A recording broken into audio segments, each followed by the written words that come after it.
Hello! Today in front of me I have Nubia Red Magic 7 smartphone, and in this video we would like to show how you can download and install the Opera browser on it. Alrighty, so first of all you want to open up the Google Play Store. Next, here at the search bar type in Opera, just like so.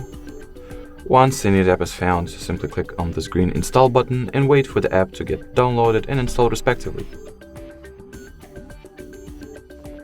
Now let's go ahead and open the app.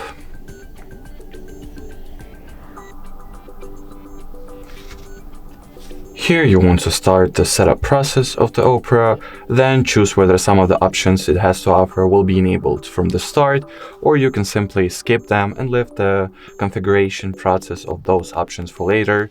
Me personally, I'll enable ad blocking, enable checker blocking, and skip setting Opera as my default browser step. And the final thing that you need to do is either customize the permissions and accesses that are going to be granted to Opera, or there is also this blue allow button, which simply makes it so that everything that it needs, it will get. So I'll go with allow option, and here you can go ahead and start using the browser. Alrighty, so that would be it for this video. Thank you so much for watching, and bye bye.